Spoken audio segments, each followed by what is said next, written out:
Hello friends, my self Shashwat and welcome to Educare science solution. आज की video में हम लोग क्लास 12 केमिस्ट्री का फर्स्ट चैप्टर सॉलिड स्टेट पढ़ने वाले हैं। तो जैसे कि इसका नाम है सॉलिड स्टेट, तो आपको समझना पड़ेगा कि सॉलिड क्या होता है। सो solid is a rigid form of matter which have fixed volume and fixed shape. इसके कई सारे कैरेक्टरिस्टिक्स होते हैं, प्रॉपर्टीज होती हैं, तो वो भी देखेंगे। ठीक है, तो पहले आप समझिए कि सॉलिड क्या होता है। Solid rigid form of matter having fixed volume and fixed shape। ठीक है, इसके डिफरेंट प्रॉपर्टीज होती हैं। प्रॉपर्टीज देख लेते हैं। प्रॉपर्टीज प्रॉपर्टी जैसे कि ये रिजिड तो होती है, हाई डेंसिटी होती है, इनकम्प्रेसिबल होता है, इंटरमोलिकुलर फोर्स जो होता है पार्टिकल्स के बीच में और ज्यादा होता है, इसीलिए इंटरमोलिकुलर स्पेस जो होता है पार्टिकल्स के बीच में बहुत कम होता है। तो ये सब प्रॉपर्टीज होती हैं सॉलिड की। Rigid, high density,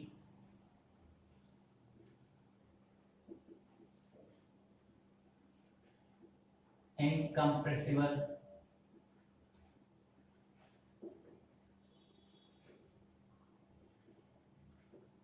intermolecular force high, intermolecular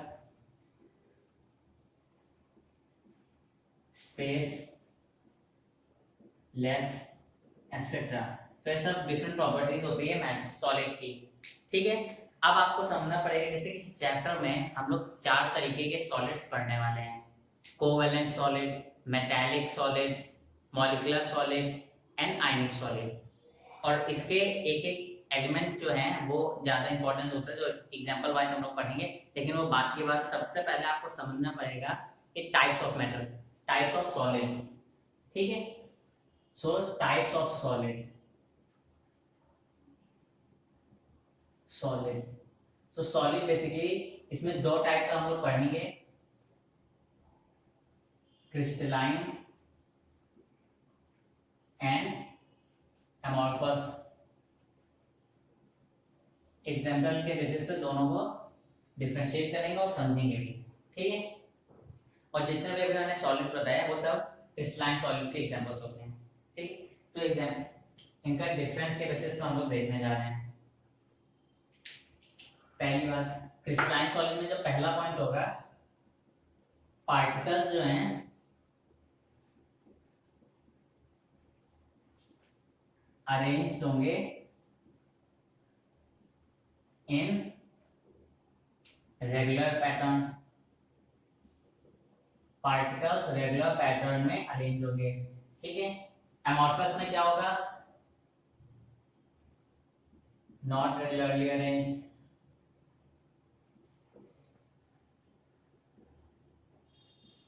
ठीक है, दूसरा पॉइंट क्रिस्टलाइन सॉलिड का क्या है, having fixed melting point. Melting point इनका फिक्स होता है, वैरी नहीं करता है। ठीक है, एमॉर्फस सॉलिड में क्या करता है कि मेल्टिंग पॉइंट वैरी करता है। ठीक है, थर्ड प्रॉपर्टी क्या है क्रिस्टलाइन की, ये it gives clean cut with knife. आप नाइफ से काटोगे तो एकदम क्लीन कट देगा। So gives clean cut with knife.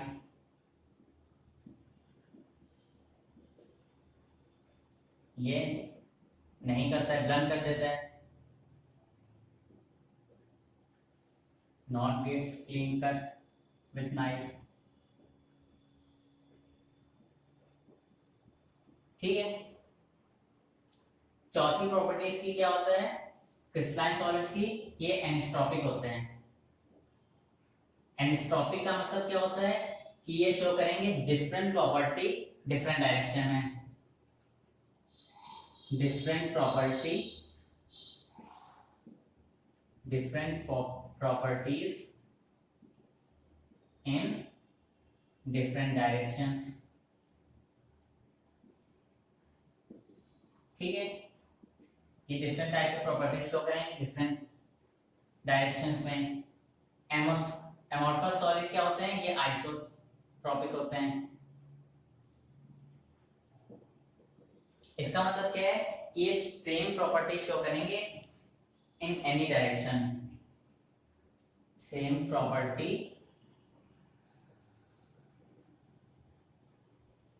In every direction, her direction में सेम प्रॉपर्टी शो करेंगे। ठीक है, इसके साथ साथ एक और क्रिस्टलाइन सॉलिड्स को ट्रू सॉलिड्स कहा जाता है। ट्रू सॉलिड्स कहा जाता है मतलब लॉन्ग रेंज ऑर्डर के होते हैं।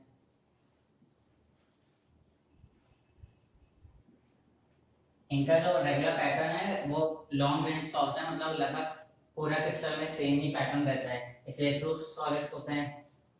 एमोर्फस सॉलिड को सुपर कूल लिक्विड्स कहा जाता है, super cool liquids short range order के होते हैं।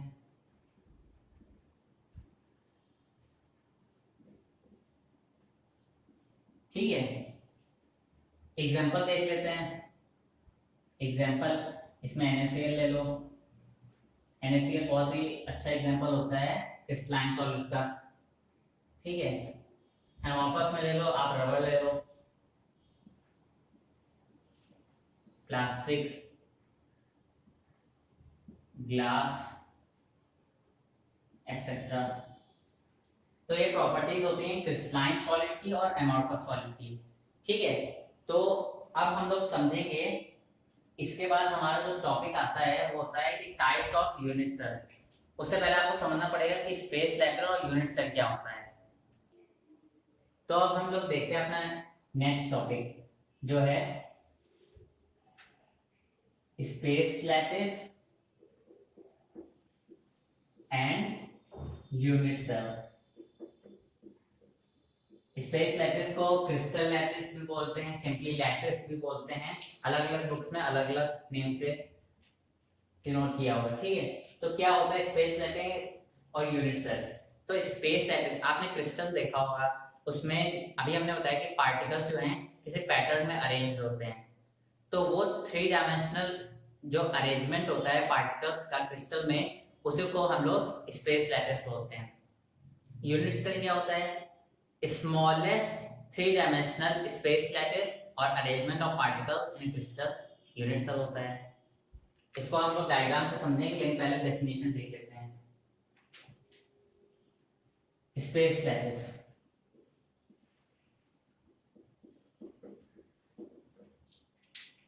स्पेस लैटिस क्या होता है, 3 डायमेंशनल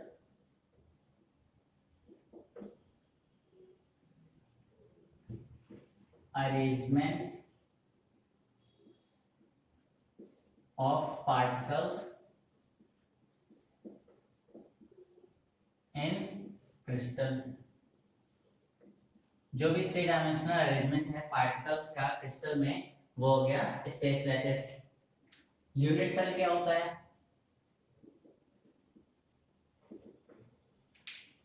यूनिट सेल होता है स्मॉलेस्ट 3 डायमेंशनल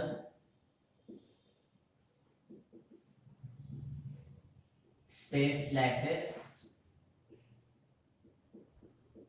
इन क्रिस्टल सिंपली। ठीक है, या फिर इसको बोल सकते हो smallest 3 dimensional arrangement of particles in crystal.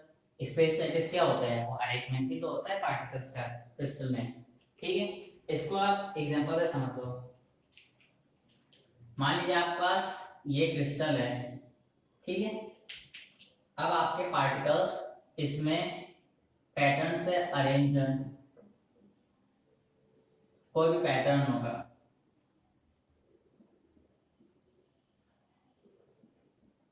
ठीक है। तो इस पैटर्न को जिस भी पैटर्न से अरेंज होंगे, मान लीजिए इस तरह से कुछ बना रहा होगा, इस तरह से, ठीक है, तो वो जो होगा ये अरेंजमेंट को हम लोग स्पेस एक्सिस बोलेंगे। लेकिन इसमें जो स्मॉलेस्ट थ्री डायमेंशनल अरेंजमेंट है पार्टिकल्स का, मान लीजिए आपके पार्टिकल्स इस तरह अरेंज्ड हैं, ठीक है। अभी यहाँ पे जो हमने लिखी है यूनिट सेल की वो आधी डेफिनेशन है, इसके आपको क्लियर करने के लिए मैंने इतना समझा दिया। स्मॉलेस्ट थ्री डायमेंशनल स्पेस लेके अरेंजमेंट ऑफ पार्टिकल्स जिसके रिपीटेशन से ओवरऑल क्रिस्टल का अरेंजमेंट या फॉर्म बनती है।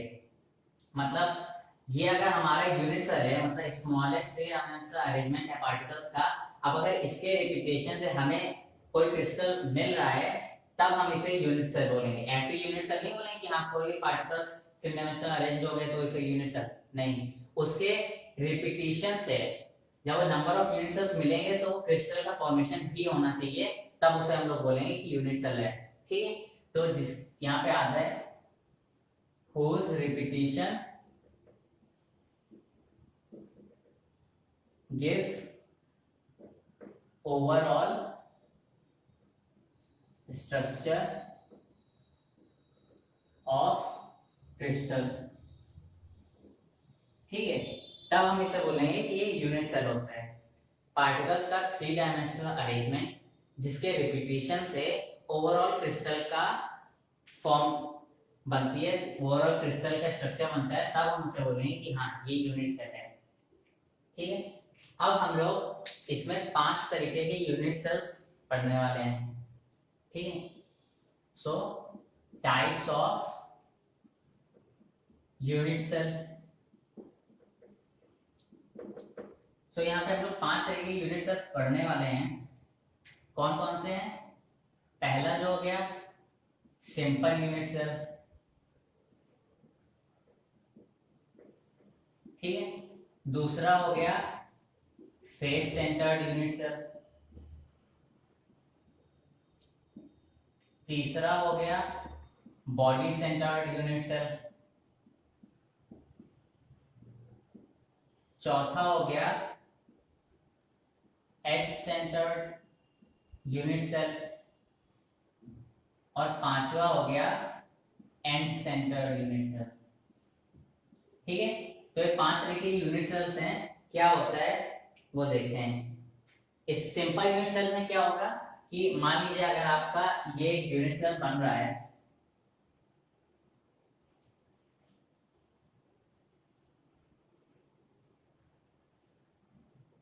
ठीक है, ये आपका एक यूनिट सेल्स है। अगर इसमें जो आपके पार्टिकल्स हैं वो कॉर्नर्स पे प्रेजेंट हो, कॉर्नर्स पे, ठीक है, कॉर्नर्स पे से प्रेजेंट हो तो वो होगा सिंपल यूनिट सेल। पार्टिकल जो है present at corner, at corners only, सिर्फ कॉर्नर्स पे प्रेजेंट होंगे तो वो होगा सिंपल यूनिट सेल।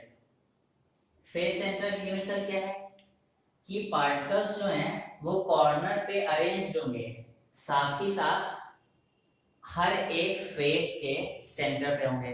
अब मान लीजिए अगर आपको ये क्यूब ले रखा आपने तो इसके 6 फेस होंगे और हर एक फेस के सेंटर प्रेजेंट होगा। मान लीजिए फ्रंट का फेस हो गया तो यहाँ पे एक बैक का हो गया, ये लेफ्ट राइट अप डाउन, तो इस तरह से हर एक पार्टिकल्स के जो सेंटर पे जब प्रेजेंट होगा तो उसे बोलेंगे फेस सेंटर। कॉर्नर पे प्रेजेंट होंगे and centre of each face, ठीक है, तब वो होगा फेस सेंटर। बॉडी सेंटर का क्या होगा? मान लीजिए आपके पार्टिकल्स कॉर्नर्स पे प्रेजेंट हो, ठीक है, कॉर्नर्स पे प्रेजेंट है 8 पार्टिकल, साथ ही साथ जो यूनिट सेल है उसके सेंटर में प्रेजेंट हो। हमारा सेंटर यहाँ कहीं आएगा तो ये यूनिट सेल के सेंटर में प्रेजेंट होगा, तब हम इसे बोलेंगे बॉडी सेंटर। तो पार्टिकल जो हैं वो कॉर्नर पे प्रेजेंट होंगे and centre of unit cell, ठीक है, सेंटर ऑफ यूनिट सेल, तब वो होगा हमारा body centre unit cell. Edge centre unit cell क्या होता है, मान लीजिए पार्टिकल जो है आपके कॉर्नर पे प्रेजेंट होंगे, ठीक है, और साथ ही साथ जैसे कि आपने क्यूब ले रखा, तो इसकी कितनी एज है, 1 2 3 4, पीछे 5 6 7 8 9 10 11 12, तो 12 है। और हर एक एज के सेंटर पे, मान लीजिए यहाँ पे सेंटर आ गया, ये आ गया, ये आ गया, इस तरह यहाँ पे ये, यहाँ पे ये, ठीक है। तो पार्टिकल्स जो हैं वो कॉर्नर से प्रेजेंट होंगे और हर एक उसके एज पे प्रेजेंट होंगे, एज के सेंटर पे। तो पार्टिकल जो है कॉर्नर प्रेजेंट होंगे and centre of each edge, हर एक एज के सेंटर प्रेजेंट होंगे, तब वो हो जाएगा एज सेंटर यूनिट सेल। आखिरी end centre unit cell. End centre unit cell में क्या होगा कि पार्टिकल जो है वो आपके कॉर्नर पे प्रेजेंट होंगे, आठों कॉर्नर्स पे, साथ ही साथ दो अपोजिट फेसेस के सेंटर में प्रेजेंट होंगे, कोई भी दो अपोजिट फेस। तो जैसे कि अगर आपने ये यूनिट सेल ले लिया, ठीक है, तो यहाँ पे कॉर्नर्स पे पार्टिकल प्रेजेंट होंगे, ये इस तरह कॉर्नर हो गए, और साथ ही में ये फ्रंट का एक फेस ले लो और एक बैक का फेस ले लो, तो उसके सेंटर में प्रेजेंट होंगे, तब वो होगा हमारा एंड सेंटर यूनिट सेल। तो पार्टिकल जो है वो कॉर्नर पे प्रेजेंट होंगे and centre of any two opposite face, ठीक है। तब जो होगा हमारा वो होगा एंड सेंटर यूनिट सेल, ठीक है।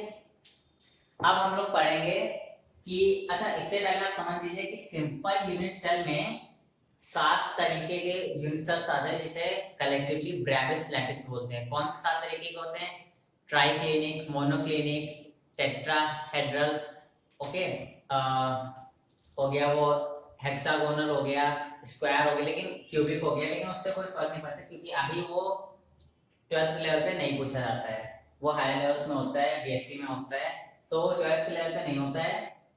लेकिन उसे आप याद रखिए कि कलेक्टिवली उन 7 टाइप्स को ब्रेविस लैटिस बोलते हैं, ठीक है। अब हम लोग पढ़ने जा रहे हैं अपना नया टॉपिक, जिसमें हम लोग निकालेंगे कि इफेक्टिव एटम्स क्या हो, कितने होंगे यूनिट सेल में, वो निकालेंगे।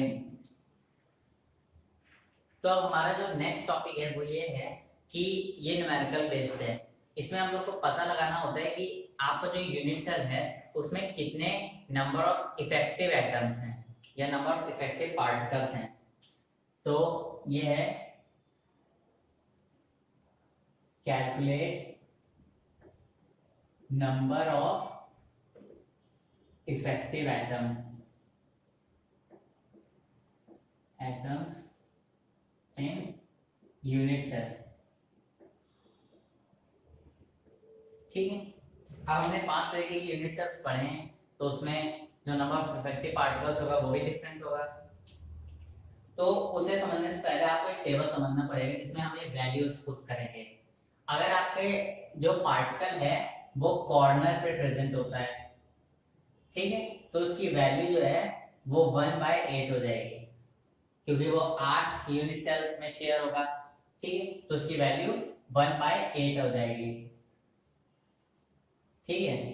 अगर आपका पार्टिकल बॉडी के सेंटर प्रेजेंट होता है, बॉडी के सेंटर पे, तो उसकी वैल्यू 1 रहेगी, वो एक यूनिट सेल में एक ही होगा, किसी शेयर नहीं होगा।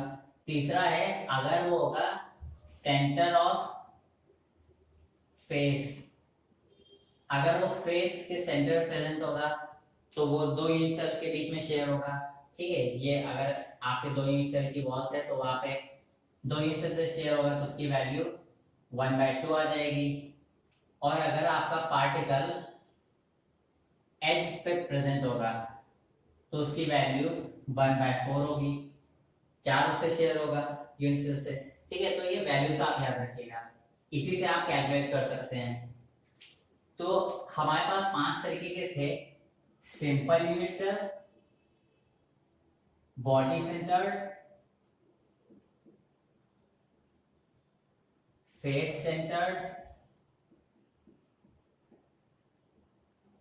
एंड सेंटर्ड और एज सेंटर्ड।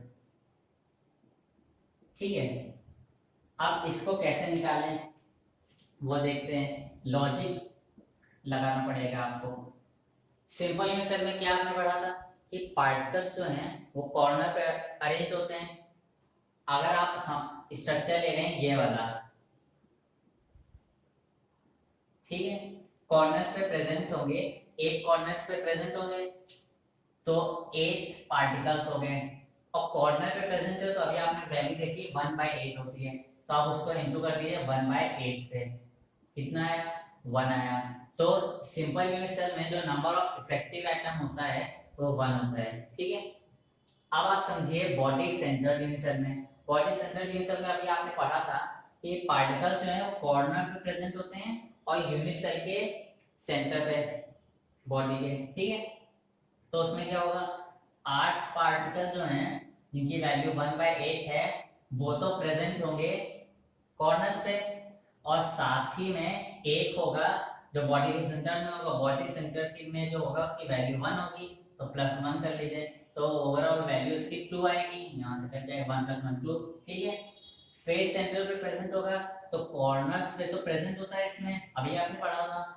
ठीक है, तो इसकी वैल्यू तो 1 होगी, साथ में हर एक फेस के सेंटर पे 6 फेस होंगे इसमें। ठीक है, तो 6 होगा इनटू, और फेस के सेंटर पे प्रेजेंट होगा तो उसकी वैल्यू 1/2 होगी, 1/2, तो इसकी वैल्यू 3 आई, 3 + 1 4 हो गया। इसका जो इफेक्टिव एटम हो गया वो 4 हो गया। एंड सेंटर और एस सेंटर में देखो, एंड सेंटर में क्या होता है, कॉर्नर्स पे प्रेजेंट होंगे, वो सब में होता है। ठीक है, 2 अपोजिट एंड्स की फेस पे, तो 2 ले लो इनटू 1/2, दो अपोजिट, किसी भी 2 अपोजिट फेस के सेंटर पे होगा, तो यहाँ पे 1, तो 1 + 1 2 हो गया।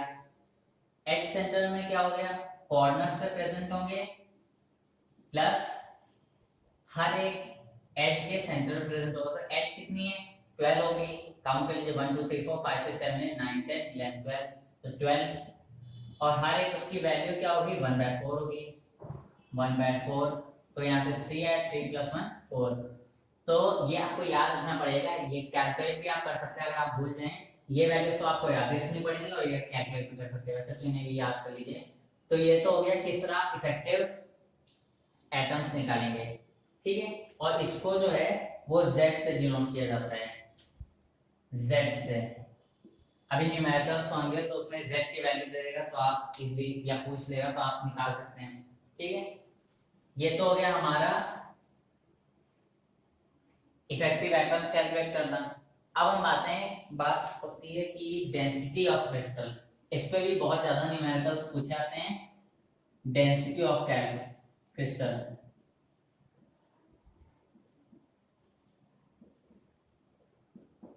तो डेंसिटी ऑफ क्रिस्टल कैसे निकालें, बहुत ज्यादा न्यूमेरिकल्स पूछे जाते हैं नीट के कॉम्पिटिटिव एग्जाम में, और 12th के लेवल पे भी इस चैप्टर से अगर क्वेश्चन आएगा तो ज्यादा से ज्यादा डेंसिटी पे आएगा।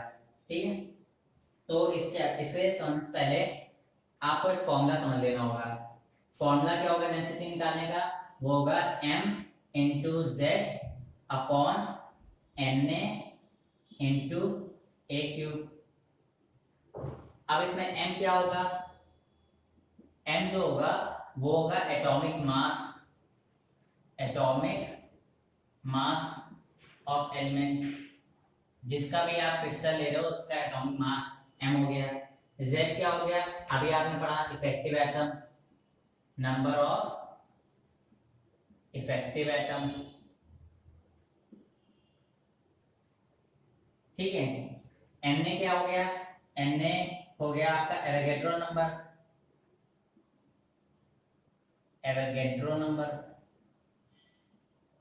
एवोगैड्रो नंबर की वैल्यू क्या होती है 6.023 × 10⁻23। ठीक है, एक क्या हो गया, ए जो है यहाँ पे वो होगा आपका एच लेंथ क्या हो गया कि आपका ये क्यूब है, ठीक है, तो इसकी ये जो एज होगी, इसकी जो टोटल लेंथ होगी ये ए होगी, ठीक है, तो ये हो गया एज लेंथ। और इसे क्वेश्चंस में अगर आप पूछा जाएगा तो ज्यादातर वो सेंटीमीटर से ही पूछा जाता है, तो अगर आप याद रखिए सेंटीमीटर में निकाला कीजिए, बहुत आसान हो जाएगा आपके लिए, ठीक है। तो हम लोग का जो नेक्स्ट टॉपिक आएगा वो ये है कि पैकिंग फ्रैक्शन। पैकिंग फ्रैक्शन क्या होता है? पैकिंग फ्रैक्शन, तो मान लीजिए आपका यूनिट सेल है, उसका कुछ वॉल्यूम होगा, ठीक है, उसमें जो एटम्स होंगे वो पूरा वॉल्यूम तो ऑक्यूपाई करेंगे नहीं, कुछ लेफ्ट होगा, तो जो fraction of total volume occupied by atoms in unit cell, तो fraction of total volume of unit cell occupied by atoms, तो वो हो गया हमारा पैकिंग फ्रैक्शन, ठीक है। अब पैकिंग फ्रैक्शन जो है वो हम लोग को तीन का पढ़ना होता है, तीन तरीके की यूनिट सेल्स का। उसे पढ़ने से पहले आप एक फॉर्मूला समझ लीजिए पैकिंग फ्रैक्शन का, वो होता है z into 4/3 pi r cube into 100 upon a cube, ठीक है। ये फ्रैक्शन हो, ये पैकिंग फ्रैक्शन का फॉर्मूला होता है। z आपने देखा नंबर ऑफ इफेक्टिव एटम्स हो गया, r जो यहाँ पे होगा, r वो होगा radius of atom, radius of atom, और ए क्यूब आपने अभी पढ़ा था एज लेंथ होता है, ठीक है। तो इसमें जो हमें पैकिंग फ्रैक्शन पढ़ना है वो तीन का पढ़ना है, किसका? सिंपल यूनिट सेल का, बॉडी सेंटर्ड यूनिट सेल का, और फेस सेंटर्ड यूनिट सेल का, फेस सेंटर्ड, ठीक है। तो सिंपल यूनिट सेल को इसकी अगर आपको पैकिंग फ्रैक्शन निकालने को आता है या एमसीक्यू में डायरेक्टली चार ऑप्शन दिया पूछ लेते हैं कि बॉडी सेंटर्ड का क्या है, तो आपको याद भी होनी चाहिए, वैसे निकालने का तरीका भी आना चाहिए। आपको एक चीज याद रखनी होगी कि तो यहाँ पे जो सिंपल यूनिट सेल का होगा वो यूज करेंगे a = 2r, ठीक है। बॉडी सेंटर्ड में क्या होगा, a = 4r/√3 होगा, और फेस सेंटर्ड में क्या होगा, a = 4r/√2। Simple unit cell का देख लेते हैं कैसे। मान लीजिए ये है, तो 8 इस तरह से अरेंज होगा, इस तरह से अरेंज होगा, तो यहाँ पे 2r के बराबर हुआ a, ठीक है, ये a होता है, और यहाँ पे r, ये भी r, ठीक है। तो वो तो है, लेकिन आपको ये चीज याद होनी चाहिए। अगर आप इस वैल्यू को यहाँ पे रखोगे a को 2r के फॉर्म में, तो आप जब आप कैलकुलेट करोगे तो आपको इसकी वैल्यूज आएंगी जो कि ज्यादा इंपॉर्टेंट होती हैं। तो यहाँ पे जो सिंपल सेल की आएगी वो 50.4% होगी, जो बॉडी सेंटर्ड की होगी वो होगी 68%, ठीक है, और जो फेस सेंटर्ड वो होगी 74%। तो अगर क्वेश्चंस पूछे आएंगे तो ये वैल्यूज ही पूछी आती है, और निकालने को वैसा नहीं आता, लेकिन आपको इसका ये फॉर्मूला जो है पैकिंग फ्रैक्शन का ये आना चाहिए। अब इसके साथ हम लोग एक एग्जांपल समझ लेते हैं किस तरह होता है। सॉरी यहाँ पे 52 होगा, 52.4, ठीक है। आप कैलकुलेट करेंगे तो आपको समझ में आ जाएगा किस तरह, ये वैल्यूज आपको याद होनी चाहिए, ये दोनों, ठीक है। ये टेबल ही बल्कि आपको पूरी याद होनी चाहिए। आइए क्वेश्चन देख लेते हैं। आपको ये क्वेश्चन दिया है कि बॉडी एक बीसीसी स्ट्रक्चर आपको दिया है, उसकी एज लेंथ 400 पिकोमीटर है, और उसका इंटरएटॉमिक डिस्टेंस हम लोग को निकालना है। तो उसके लिए आपको क्या करना पड़ेगा, आपको पहले रेडियस निकालना पड़ेगा। बीसीसी स्ट्रक्चर दिया है तो आपको सबसे पहले तो रिलेशन पता करना होगा। तो बीसीसी स्ट्रक्चर में जो ए का और आर का मतलब जो रिलेशन होता है वो क्या होता है, तो ए जो होता है वो होता है 4r/√3। ये आपको रिलेशन पता है। अब इससे ए की वैल्यू 400 पिकोमीटर दी है, 400 लिख लेते हैं। पिकोमीटर में ही हम लोग इंटरएटॉमिक डिस्टेंस निकालेंगे, तो 400√3 हो गया इक्वल्स टू 4r। तो r क्या हो गया, 400√3 अपॉन 4, ये कट के 100 हो जाएगा, तो 100√3 आपका आ जाएगा पिकोमीटर रेडियस। रेडियस आ गया।